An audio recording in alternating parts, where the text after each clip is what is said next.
બધે તો વંશ ભગવાન કૃષ્ણનો અવતાર થશે ત્યારે આ તારો સ્વામી એ ભગવાન કૃષ્ણનો પુત્ર બનીને આવશે. અને આજ કામદેવને એક વખત અભિમાન આવ્યું રાસલીલામાં. આજ કામદેવને અભિમાન આવ્યું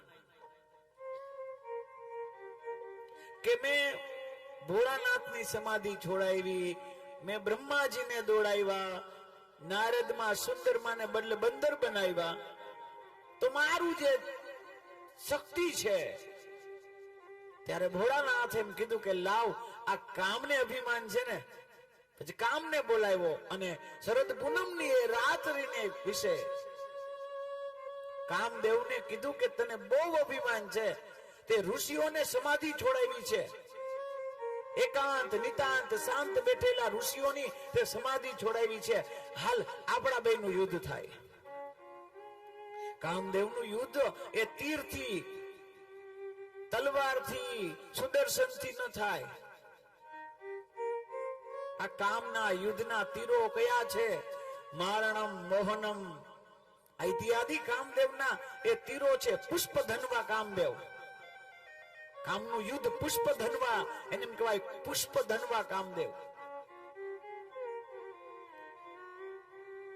આયોજન આપણે બપોરે 12 પછી કરશું. ભગવાન કૃષ્ણ સાથે યુદ્ધ થાય.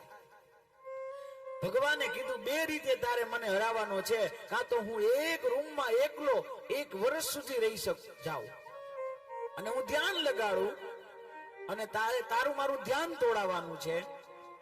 તારી મારી આ મતિ, આ બુદ્ધિને વિચલિત કરવાની, અથવા બીજી વસ્તુ આ મેદાનનું યુદ્ધ. એક મેદાનમાં યુદ્ધ કરી કેવી રીતે?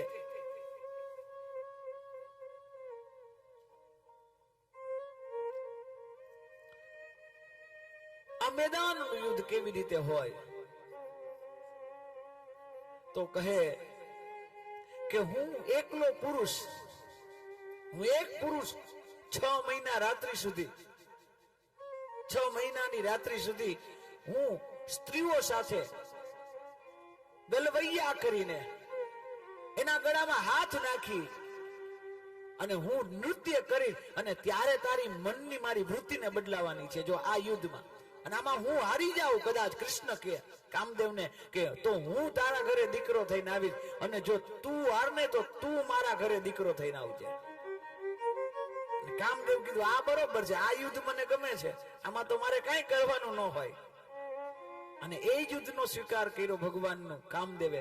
અને બે યુદ્ધ થયું. 6 મહિના સુધી ગોપીઓ સાથે રાસ રહીમાં, પણ ચિત્તની વૃત્તિ કામદેવ ન બદલાવી હેગા. કામદેવ હાર્યા. એટલે એ હાર્યા એટલે સંકલ્પ હતો કે જે હારે દીકરો થઈને આવે. આજ કૃષ્ણના ઘરે કામ દીકરો થઈને આવ્યો છે.